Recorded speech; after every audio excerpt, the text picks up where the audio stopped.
Sa panahon ng mabilis na impormasyon at kaliwat kanang balita, kailangan mo ng isang channel na mapagkakatiwalaan, diretsyo at para sa bayan. Ito ang Balitang Pambansa, ang iyong bagong tahanan ng mainit na issue, tunay na impormasyon at mga balitang hindi mo dapat palampasin. Mula sa mga trending na kaganapan sa social media hanggang sa mga seryosong isyong pambansa. Bantay kami sa bawat sulok ng bansa para sa iyo. Hindi lang basta chismis, kundi validated news, mga impormasyon na may batayan at mga kwento ng tunay na buhay Pilipino. At kung gusto mong laging nauuna sa kaalaman, huwag kalimutang mag-like, mag-share at higit sa lahat, mag-subscribe. Dahil sa Balitang Pambansa, balita mo, boses mo, bayan natin ito.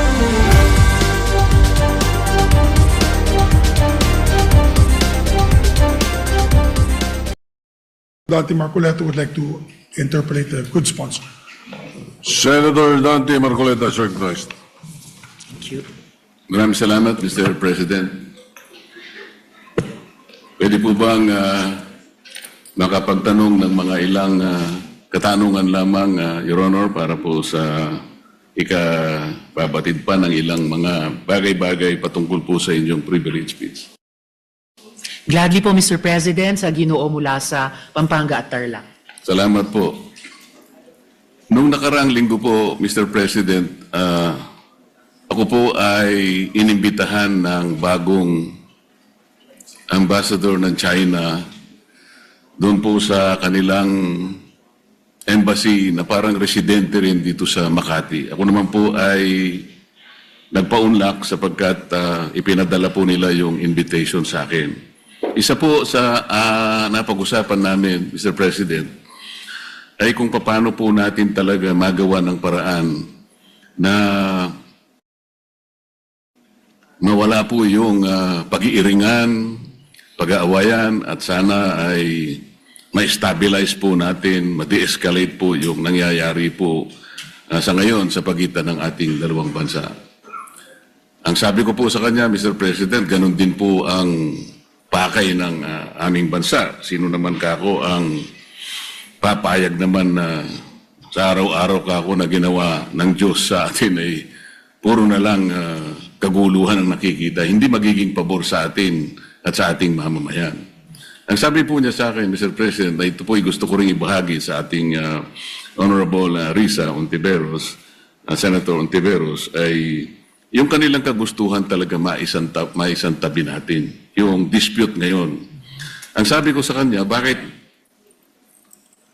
kasi nakikita natin yung mga barko ninyo, kung minsan binubomba ninyo ng tubig yung mga ilang mangingisda namin o kaya yung nagre-resupply ng aming provision sa Ayungin Shoal. Hindi ba natin may iwasan yun? Sabi kong gano'n sa kanya. Alam mo, sabi niya, Mr. President, nung panahon ng dating Pangulo, ginawa na natin yun. We have a relative peace nung panahon na yun. Ang problema sa ngayon ay maski ikaw, makikita mo naman, binanggit niya po yung nangyari sa ginawa yata ng spokesman o spokesperson ng Coast Guard. At ng Task Force West Philippine Sea. So yun po, na Mabuting Ginoo. sana naman ay pakaiwasan din natin yung gano'n sapagkat kung negative naman yung nakikita rin namin, hindi na naman po pwedeng hindi naman kami sumagot sapagkat ang ginawa naman nila ay they depicted our president in a very negative manner. 3 cartoons yun na siyempre Pangulo namin yun, hindi naman pwedeng hindi namin sansalain o sabihin man lang sa inyong pamahalaan, wag naman ganito. Siguro, ang itatanong ko po sa inyo, Your Honor, si Ginoong Tariela po ba ang ating opisyal na tagapagsalita kung pag-uusapan ay ang relasyon ng ating bansa sa ibang mga bansa, particular na yung China? Salamat Mr. President at sa mabuting Ginoo mula sa Pampanga at Tarlac. Sa pagkakaalam ko po Mr. President, si Commodore Tariela ay spokesperson ng Task Force West Philippine Sea na binuo po batay sa polisiya ng buong gobyerno natin ng whole of government approach sa ganitong kahalagang usapin ng foreign policy. At dala po niya yung updated na dokumentasyon ng ating mga kung may positibo at unfortunately mas maraming negatibong mga engagements ng gobyerno ng China sa ating karagatan, lalo na yung paghaharas po sa mga barko at mga ibang vessels ng Philippine Navy at Philippine Coast Guard, yung pagkait po sa ating mga mangingisda ng access sa kanilang kabuhayan sa traditional na fishing grounds natin, yung pag-i-interest din po nila sa ating mga gas and oil reserves sa ilalim ng ating karagatan. At sa lahat po, so far, nang nasaksihan ko pong mga pananalita ni Commodore Tariela, batid ko po ang kanilang paguyod talaga sa pambansang interes ng ating bansa. Partikular dun sa incident na tinanong ng good gentleman mula sa Pampanga at Tarlac, nagsasalita si Commodore Tariela sa isang forum sa isa sa mga kolehiyo sa ating mga pamantasan at ipinakita niya kung paano kumikilos ang gobyerno ng China led by the Chinese Communist Party at kanilang kasalukuyang presidente.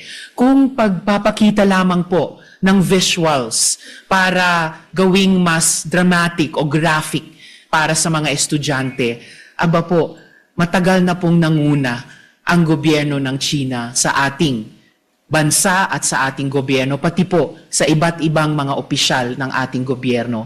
For at least 1 decade, Mr. President, ang mga opisyal na pahayagan ng gobyerno ng China ay nagpapakita ng mga visuals din and overwhelmingly derogatory po ang kanilang mga ipinapakita. Nilalarawan ang presidente ng Pilipinas bilang isang megaphone lamang ng ibang bansa, dinodrawing na parang marionettes lang ang ating bansa at ating mga Navy at Coast Guard vessels ng interes ng iba pang dayuhang bansa. Wala pong ipinapakitang respeto at tahasang pambabastos sa ating gobyerno. So, dun sa itinaing ni Ambassador sa good gentleman mula sa Pampanga at Tarlac, di hamak na mas maraming dapat iwasto sa kanilang pakikitungo sa atin, hindi lamang sa karagatan, dun sa maraming insidenteng nabanggit na, kundi pati sa paglalarawan, literally and figuratively, sa ating gobyerno at ating bansa kapag nagsusumikap tayong magtahak ng isang independent at interdependent foreign policy, Mr. President. Salamat po sa inyong kasagutan, Mr. President. Alam ko po na si J. Tariela ay siyang tagapanguna ng Transparency Initiative sa ilalim po ng National Security Council ng ating bansa. Ang Transparency Initiative po, Mr. President, ay yung tinatawag na assertive transparency or measured transparency. Ano po ba ang pagkakaintindi ninyo sa assertive transparency or measured transparency, Mr. President? Sa pagkaintindi ko po, Mr. President, ang assertive transparency ay ibig sabihin, isa sa publiko, lahat ng mga importanteng engagement sa pagitan ng ating bansa at iba pang mga bansa, lalo na sa loob ng ating teritoryo. At particular dito, sa ating dynamic sa gobyerno ng China, ibig sabihin ay hindi magiging mahiyain ang ating gobyerno upang sabihin kapag nga may ganyang mga insidente tulad ng nagbunga ng pagkaputol ng daliri ng isang uniformed personnel natin, yung pansamantalang pagbulag at pagdinig sa ating mga personnel dahil gumagamit ng high-frequency radar o mga laser lights, at pati po yung gaya ng nabanggit na rin ng good gentleman mula sa Tarlac at Pampanga, yung pagkait na makaresupply tayo ng maayos sa ating mga personnel sa mga lugar sa loob ng ating karagatan at teritoryo. Na hindi tayo o hindi ang gobyerno magiging mahiyain sabihin ito sa ating publiko at pati sa regional at international community bilang mga bagay na lubos na ikinababahala at nais iwasto ng ating gobyerno, whether ang lehislatura o ang executive, Mr. President. Ang inyo pong binanggit, Mr. President, ay napapaloob dun sa definition ng assertive transparency.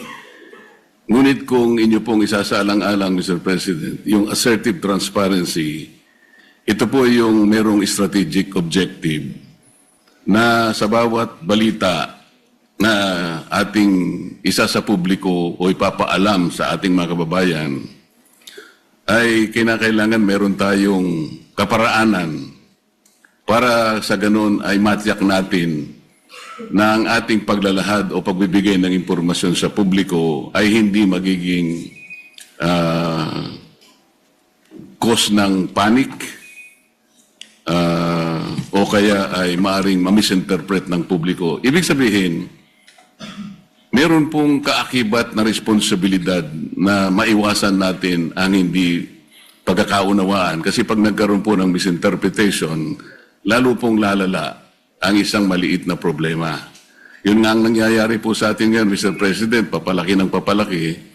Siguro kung pakakaiwasan pa natin yung mga bagay-bagay, lalong-lalo na sa pagsasalita ni spokesperson Tariela, imbes na po siguro papaliit ang ating problema, baka lalong lumalaki. May kasabihan po kasi tayo, Mr. President, na ang pagkakamali ay hindi may tutuwid ng isa pang pagkakamali. Maaring sabihin natin, may mali ang China. Ngunit, kung halimbawa sa kanyang paghahayag ng mga bagay-bagay na maaring malaman ng publiko tungkol sa mga inaakala nating pagkakamali o ginagawa nilang mali sa West Philippine Sea, siguro yun ay paalam natin sa paraan na hindi tayo makakagawa siguro ng lalo pang mas malaking pagkakamali na katulad po ng ginawa niya. Kailangan po bang gumamit pa siya ng mga cartoon caricatures para ipakita niya ang Pangulo ng China sa isang negative at isang nakakahiyang mga pamamaraan. Alam po ninyo, Mr. President, dito sa ating tinatawag na West Philippine Sea na kinukuwenta nga nila yan, ito'y halos equivalent ng ating exclusive economic zone. Mas marami pa pong features ang Vietnam na okupado kaysa sa China. Meron din pong features na nasa loob ng ating West Philippine Sea na ngayon ay sinakop o occupied ng Malaysia. Tinanong nga ako ng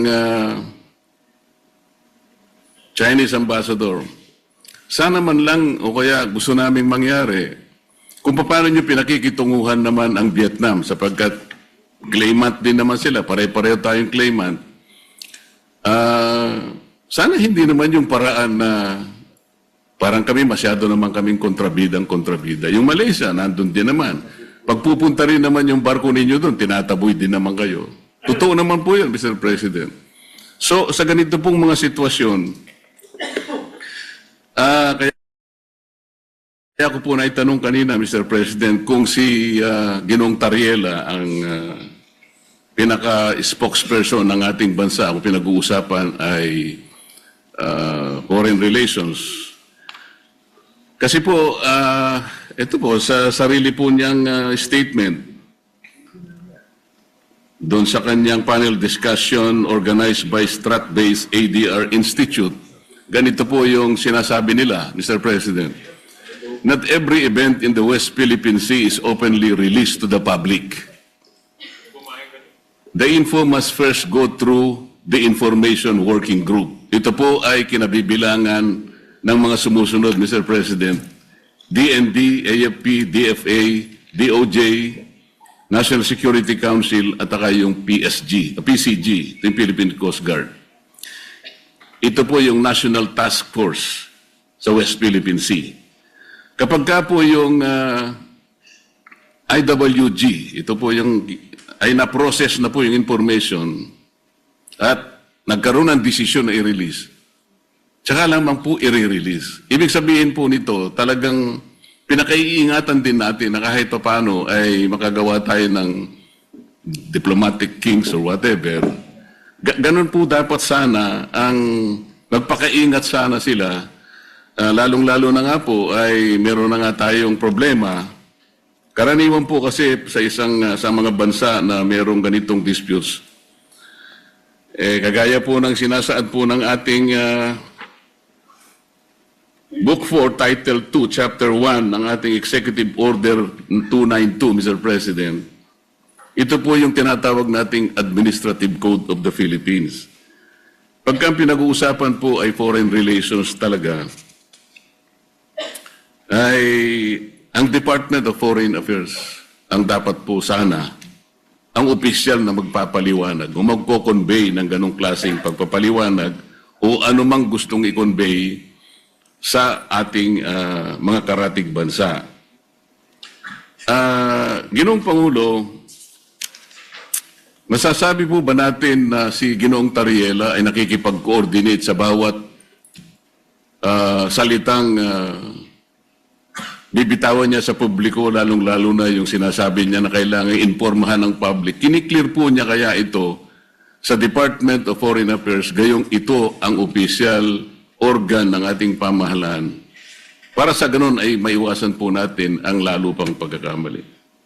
Sa tingin ko po, Mr. President, dahil meron tayong pong presumption of regularity, lalo na sa pagitan ng lehislatura at saka ng executive, opo, nananalig ako na nagko-coordinate si Commodore Tariela, nagko-coordinate ang buong National Task Force on the West Philippine Sea sa lahat ng mga departamento na bumubuo at gumagabay sa kanila, lalo na ang Department of Foreign Affairs. At bilang miyembro ng lehislatura, hindi po ako makikialam kung ano ba ang mga dynamics nila or kung maganda ba or hindi maganda ang kanilang working relationship on any one day or the other. Basta para sa akin po, bilang isang mambabatas, meron akong presumption of regularity dun sa pagkilos ng buong National Task Force on the West Philippine Sea, and in this particular case, lalo na kay Commodore Tariela.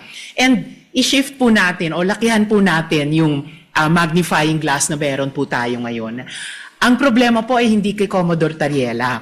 Ang problema talaga ay sa kondukta ng Chinese government sa kasalukuyang dynamics. Kung sumasakit ang loob nila dahil ayon sa kanila masyado naman silang kontrabida, I'm sorry, in this particular case, sila talaga ang pinaka-kontrabida. Hindi po nila pwedeng sabihin na mas marami namang ino-occupy ang Vietnam, may mga kasalanan din ng Malaysia. Opo, alam natin may iba't ibang claimant country sa buong South China Sea at yung iba ay kumbaga karibal din natin sa mga claims natin bilang Pilipinas. Pero hindi naman ina-attack ng Vietnamese Navy ang Navy at Coast Guard natin. Hindi naman dinedenay ng Malaysia ang mga mangingisdang Pilipino makapangisda sa sarili po nating karagatan.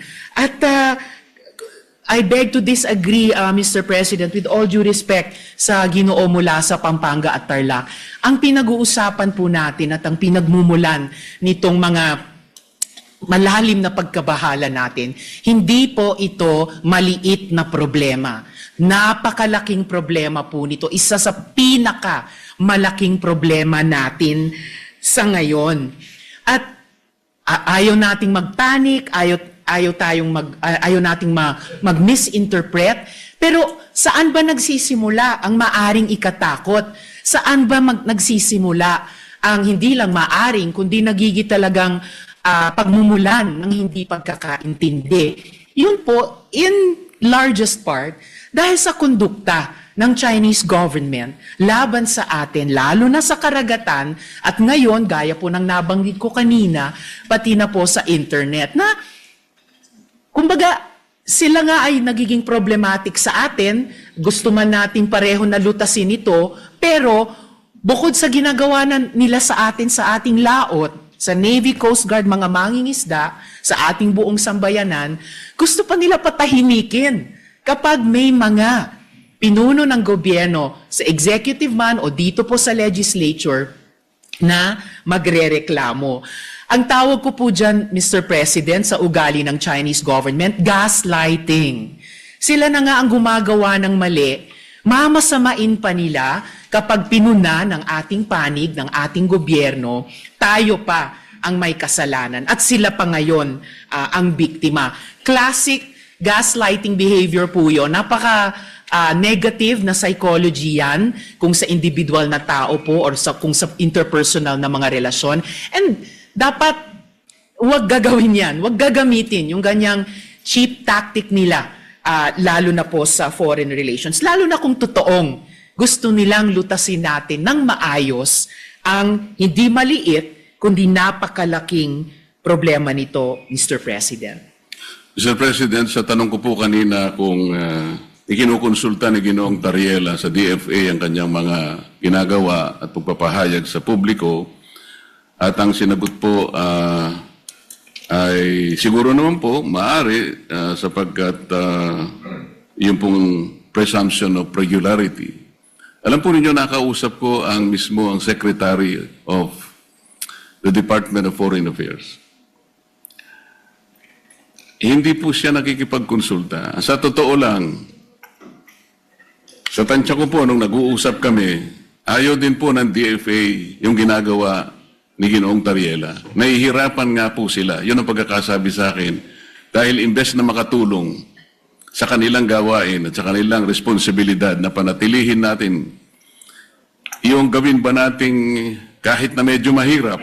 Ang sabi ko nga sa Chinese Ambassador, Mr. President, alam kong mahirap ang kalagayan natin. Pero kung papayag ka na ikaw baka ako naniniwala na pwede tayo magsimula na ang lahat ng isipin natin, lahat ng gawin natin ay mga bagay na pwede natin pagkaintindihan. Pwede tayong magkasundo. Doon tayo mauna. Iyon ba naniniwala ka? Naniniwala po sila, Mr. President. Kapag nagsimula tayo sa mga bagay na pwede natin pagkasunduan, halimbawa, sabi ko, yun na lamang ka akong mga isda. Alam ko, ako, ang isda. Walang may-ari yan. Common yan eh. Yan pwede natin pag-umpisahan sa pamagitan ng traditional fishing rights.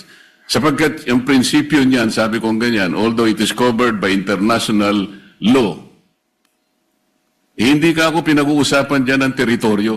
Kasi kapag ka ang pag-uusapan, napunta na sa teritoryo, problematic na eh. Pero pag-usapan muna natin ang mga isda.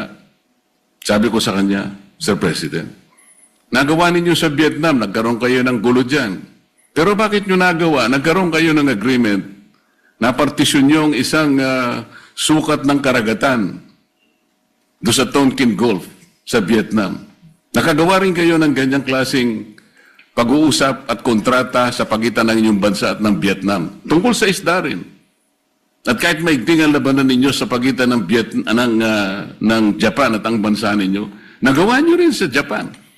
Ibig ko sabihin, meron tatlong pangyayari dito sa panig ng ating mundo na nagawa nating ayusin, kahit isda lang ang pinag-umpisahan natin. Hindi ba natin pwedeng gawin dito sa ating bansa? Sabi niya, pwede. Kaya lang, pakaiwasan naman natin itong ganito kasi, sabi niya. Kami naman nakahanda naman kami. At alam ko, Mr. President, nabasa ko sa dyaryo kaninang umaga, 17 yata sa ating mga fishermen ang kanilang sinalba. Mga bagay na pwede naman nating pasalamatan din sila. Kasi po kung ako po, ayoko din ang ginagawa nila. At sinabi ko rin naman sa kanya ng harapan. Bilang Pilipino, sabi ko, masakit naman ka kung makita ko yung aming mga mangisda na talagang kinakanyon yun ng tubig. Naintindihan naman namin yun, sabi niya. Kaya ang gusto namin, makagawa tayo ng mapag-umpisahan natin. Ngayon, kung halimbawa si Commodore Tariela, habang nag-uusap tayo, nagpapakita ng ganitong mga memes at saka yung mga caricatures na negatibo, Mr. President, hindi po nakakatulong eh. So, ano po ba yung ating moving forward? Wala na ba tayong gagawin kundi puro patutsadahan na lang? Hindi po makakabuti sa pagitan ng dalawang bansa natin Kaya lang naman po ako tumayo para imungkahi ang ilang bagay-bagay sana na makakatulong. Maaring mahirap po sa umpisa. Ang imumungkahi ko nga po sana, Mr. President, kung meron po tayong panahon sa ating mga committee hearings, imbitahan po natin ang Coast Guard, ang Department of Foreign Affairs, at kung sino po ang may kinalaman dito sa West Philippine Sea, o kung tawagin po natin ay exclusive economic zone sa pagitan ng napaloob po sa South China Sea. Para po yung komplikasyon po dito na napakarami, kasi yung batas po natin at yung ating administrative issuance na nangyari sa mga nakarang araw at yung mga ginawa nating batas kamakailan lang, hindi ko nagkakamali 2024, hindi po consistent talaga eh.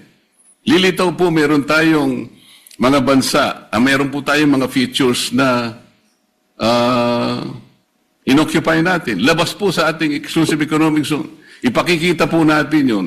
Kasi kung wala tayong masusing pag-aaral, nababanggit ko nga po kung minsan, Mr. President, hanggang ngayon, wala po talagang malinaw na coordinates kung ano ba talaga ang pinaka-area ng ating West Philippine Sea o exclusive economic zone. Siguro magsimula po tayo doon kasi yung iba, misinformation na po yung lumalabas eh. Napaka-komplikado po nito kung pag-uusapan po natin yung mga features na yan at kung ang magiging centerpiece po ng ating foreign policy, ipag-awayin na lang natin ang mga bato sa South China Sea. Palagay ko po nalilihis po tayo. May malaki po sigurong mga dapat pag-usapan at napakalaki ng China, napakamayaman ng ekonomiya ng bansa na pwede po natin sigurong maging siguro kakampi sa mga darating pong mga panahon kung maisasantabi po natin ang mga sigalot na namamayani sa ating bansa. Maraming salamat po, Mr. President. Maraming salamat po sa ating Senator Risa sa pagkakataong binigay po sa inyong lingkod. Salamat po. Salamat po, Mr. President, at sa mabuting Ginoo mula sa Pampanga and Tarlac. Pwede ba nating maging kakapi ang China? In principle, bakit hindi?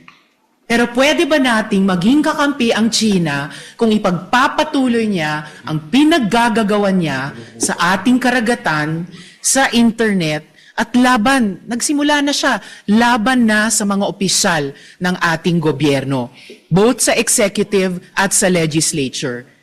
Wala akong maalalang previous incident, Mr. President, na kahit sinong ambassador ng ibang bansa dito sa Pilipinas ay nag-post sa embassy page nila ng ganyang banta ng kanilang spokesperson ng Chinese Foreign Ministry laban sa mga opisyal natin na nagsasalita lamang para sa pambansang interes.